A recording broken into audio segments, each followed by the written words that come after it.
मां अंशवाहिनी क्लासेस में आप सभी का स्वागत है। आज हम आपको साइंस का फर्स्ट चैप्टर लाइट, जिसे प्रकाश कहते हैं, प्रकाश के बारे में बहुत ही बेसिक तरीके से आपको बताया जाएगा। सबसे पहले आपको बताएंगे कि प्रकाश किसे कहते हैं, फिर उसके बाद आपको बताया जाएगा कि प्रदीप्त और अदीप्त वस्तुएं क्या होती है, फिर उसके बाद आपको बताया जाएगा कि प्रकाशिक माध्यम क्या होता है। सबसे पहले आइए आपको बताते हैं कि प्रकाश क्या होता है। जैसा कि आप लोग समझ सकते हैं कि बिना प्रकाश से हम किसी वस्तु को नहीं देख सकते हैं, ठीक ना। जब तक अगर प्रकाश नहीं मिलेगी आंखों को, तब तक हम किसी वस्तु को नहीं देख सकते हैं।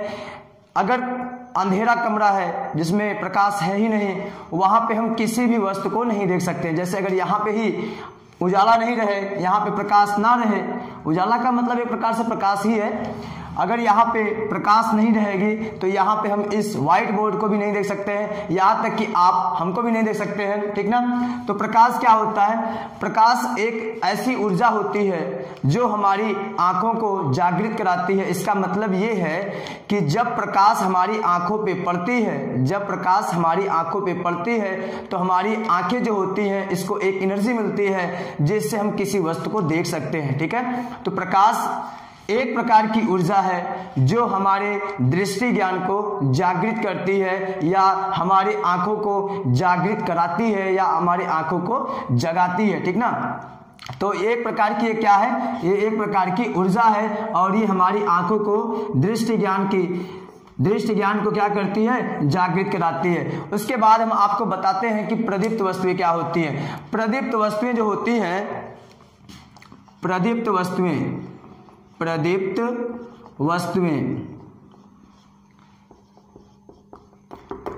वस्तुएं वो वस्तुएं होती हैं जो स्वतः प्रकाश का उत्सर्जन करें। इसका मतलब जिनका खुद का प्रकाश हो। जैसे इसका एग्जाम्पल आप ऐसे समझ सकते हैं, सूर्य है। सूर्य का अपना खुद का प्रकाश है, वो किसी अन्य के प्रकाश से नहीं प्रकाशित होता है, ठीक ना। सूर्य हो जाएगा, लालटेन हो जाएगा, मोमबत्ती हो जाएगा, या विद्युत बल्ब हो जाएगा। तो ये सब हमारी प्रदीप्त वस्तुओं में आती हैं। तो प्रदीप्त वस्तुएं उसे कहते हैं जो स्वतः प्रकाश का उत्सर्जन करें, ठीक है। उसके बाद अदीप्त वस्तुएं क्या होती हैं? अदीप्त वस्तुएं वे वस्तुएं हैं जो प्रदीप्त वस्तुओं के प्रकाश से प्रकाशित होती हैं। इसका मतलब जब इन पर प्रकाश पड़ता है, अदीप्त वस्तुओं पर जब प्रकाश पड़ता है तब ये दिखलाई देती हैं। जैसे व्हाइट बोर्ड है, व्हाइट बोर्ड का इसका खुद का प्रकाश नहीं है, जब विद्युत बल्ब से लाइट इस पे पड़ रही है तब ये चमक रहा है। इसलिए ये हमारी व्हाइट बोर्ड हो गया, अदीप्त वस्तु में आएगा। मेज अदीप्त वस्तु में, या तो आप ऐसे समझ सकते हैं जो भी वस्तु स्वयं प्रकाश नहीं देती है उसे हम क्या बोलते हैं? अदीप्त वस्तुएं, ठीक है। नेक्स्ट टॉपिक हमारी है, अच्छा उससे पहले जानना यह जरूरी है कि जो प्रकाश होती है, प्रकाश की चाल होती है, प्रकाश की चाल जो होती है, प्रकाश की चाल अगर निर्वात की बात किया जाए, निर्वात में प्रकाश की जो चाल होती है ये होता है 3 × 10⁸ मीटर प्रति सेकंड होता है। ये क्या होती है? प्रकाश की चाल होती है, वो भी निर्वात में। निर्वात का मतलब होता है जहां पर हवा भी ना हो। निर्वात का मतलब यही होता है जहां पर हवा को भी अगर हटा दिया जाए, मतलब वहां पे कोई मीडियम ना हो, तो उसे बोलते हैं निर्वात। निर्वात में प्रकाश की चाल 3 × 10⁸ होती है, 8 मीटर प्रति सेकंड होती है। ऐसे ही जल में प्रकाश की चाल भी कुछ होती है। जल में प्रकाश की चाल,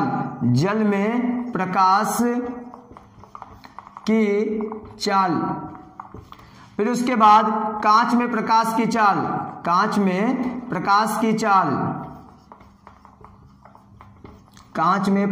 की चाल, देखिए जैसे जैसे माध्यम में सघनता बढ़ती है वैसे वैसे प्रकाश की चाल कम होती जाती है। निर्वात जो होता है इसमें कोई माध्यम नहीं है। माध्यम का मतलब ये हुआ, इसकी जो सघनता होती है, सघनता का मतलब कि जहां पे आसानी से चला जा सके। अगर वहां जिसमें आसानी से नहीं आप चल पाएंगे तो बोला जाएगा कि वो ज्यादा सघन है, ठीक ना। जैसे निर्वात जो है ये जल की तुलना में जल की तुलना में निर्वात जो होगा विरल होगा, लेकिन जल जो हमारा होगा सघन होगा, क्योंकि जल में अगर आप चलेंगे तो जल के जो एटम होंगे, जो जल के अणु होते हैं, वो चलने में दिक्कत करेंगे। लेकिन निर्वात में अगर यहाँ निर्वात है तो इसमें अणु जो होंगे बहुत पास बहुत दूर दूर होंगे, जिसकी वजह से या तो आप ये समझ सकते हैं निर्वात में कोई अणु ही नहीं होगा, जिसकी वजह से इसमें चलना आसान होगा, इसमें चलना कठिनाई होगी। जब इसमें चलना कठिनाई होगी तो इसमें चाल कम होगी। अच्छा, इससे भी ज्यादा दिक्कत इसमें होगी कांच में, क्योंकि कांच के जो अणु होते हैं वो बहुत पास पास होते हैं, जिसकी वजह से इसमें चाल और भी कम होती है।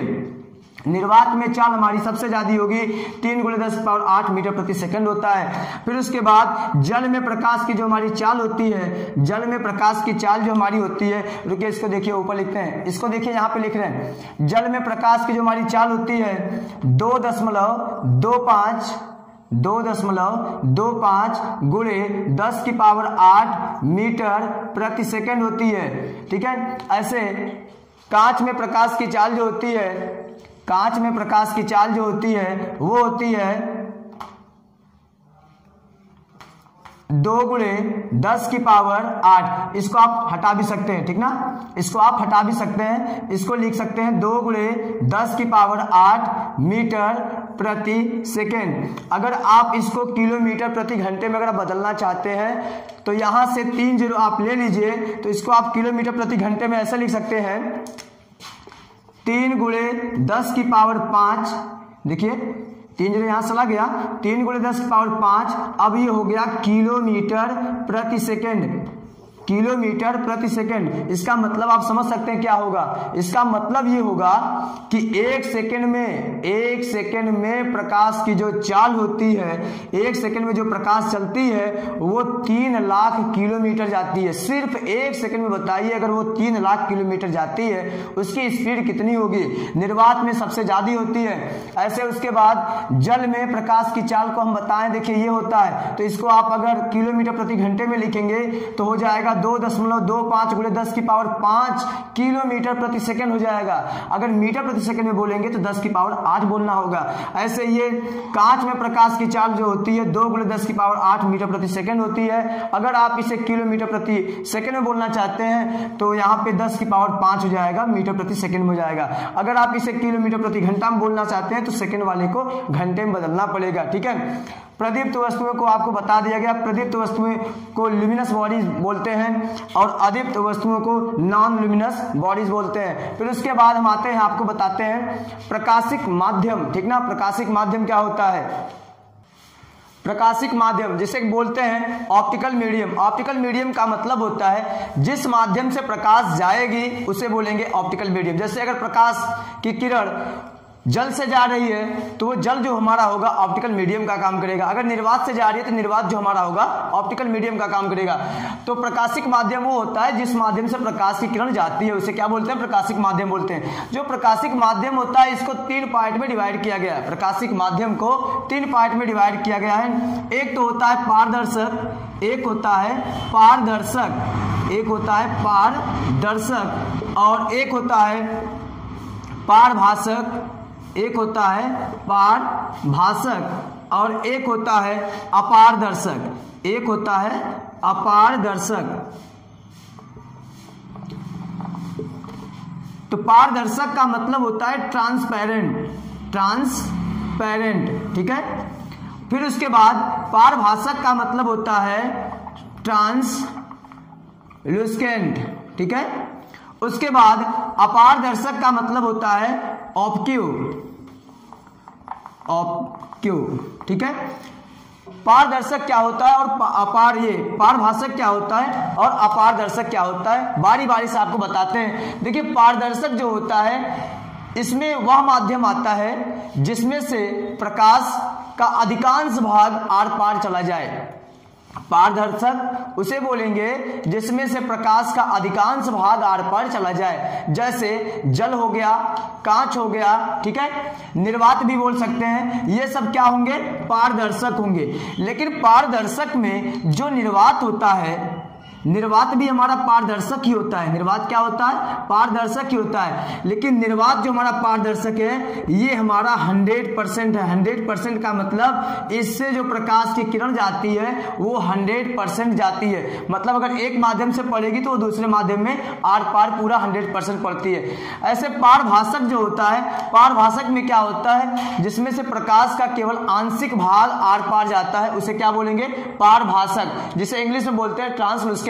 उसके बाद अपारदर्शक का मतलब होता है जिसमें प्रकाश का कोई भी भाग आर पार ना जाए उसे क्या बोलेंगे? अपारदर्शक। अब आपको इन सबका एग्जाम्पल देते हैं। एग्जाम्पल जैसे पारदर्शक का एग्जाम्पल, जैसे इसमें हमारा आ जाएगा जल, आ जाएगा कांच, आ जाएगा, ठीक ना। ये सब हमारे क्या होंगे? पारदर्शक।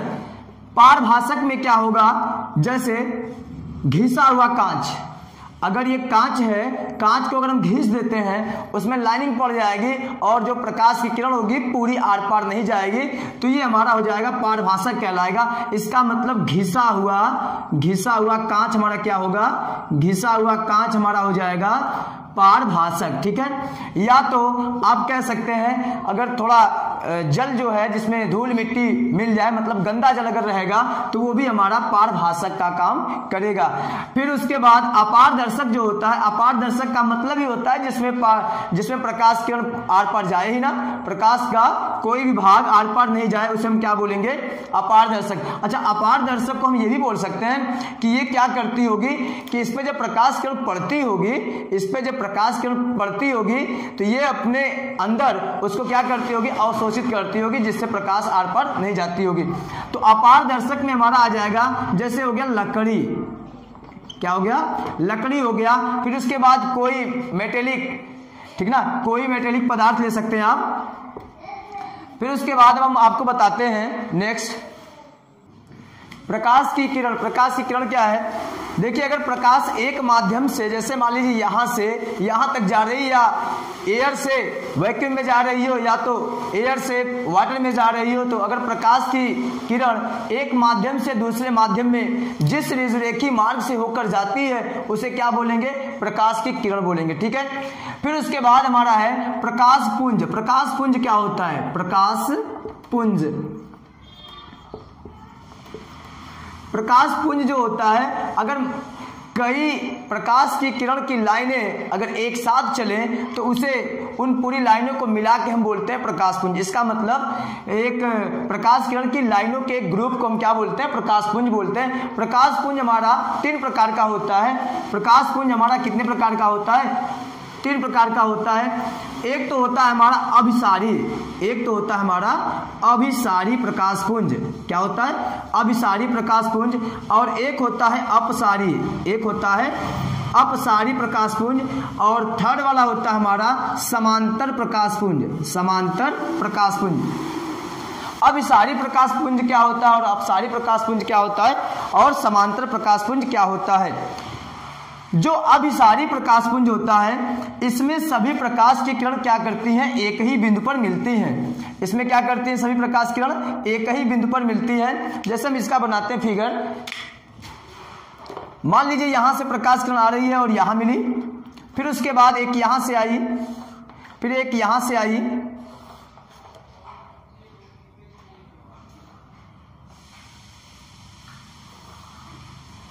ठीक है। ये देखिए प्रकाश किरण इधर से आ रही है, ये भी उसी पॉइंट पर जा रही है, ये भी प्रकाश किरण आ रही है, ये वाली भी किरण इस पे जा रही है, ऐसे ये वाली भी लाइनिंग, ये वाली भी लाइनिंग। तो ये वाला जो हमारा फिगर होगा ये हमारा होगा अभिसारी प्रकाश पुंज का। इसका मतलब अभिसारी प्रकाश पुंज उसे कहते हैं जिसमें प्रकाश की किरण किसी एक बिंदु पर आके मिलती है। अपसारी वाला क्या होता है? अपसारी वाला इसका उल्टा होता है। अपसारी प्रकाश पुंज में क्या होता है कि इसमें प्रकाश की किरण किसी एक बिंदु से होके जाती है। इसमें क्या होता है? प्रकाश किरण केवल एक बिंदु से जाती है। ये ऐसे, ये ऐसे, ठीक है। तो ये हमारा हो गया अपसारी प्रकाशपुंज। अपसारी प्रकाशपुंज में प्रकाश की किरण केवल एक बिंदु से आती हुई प्रतीत होती है। जैसे यहाँ पे अगर यहाँ पे कोई रहेगा तो वो कहेगा ना कि ये प्रकाश की किरण जैसे हमको लग रहा है कि एक ही बिंदु से होके आ रही है। इसमें क्या है, अभिसारी वाले में प्रकाश की किरण केवल एक बिंदु पर मिलती है। समांतर प्रकाशपुंज क्या होता है, समांतर प्रकाशपुंज में सभी प्रकाश की किरण क्या होती है, एक दूसरे के समांतर होती है। सभी प्रकाश किरण क्या होती है, एक दूसरे के समांतर होती है। जैसे देखिए अगर ये इधर जा रही है तो सब एक ही दिशा में और एक दूसरे के समांतर होती हैं। अब इसके बाद हमारी अगली टॉपिक होगी प्रकाश का परावर्तन, जिसको हम आपको अगले वीडियो में पढ़ाएंगे।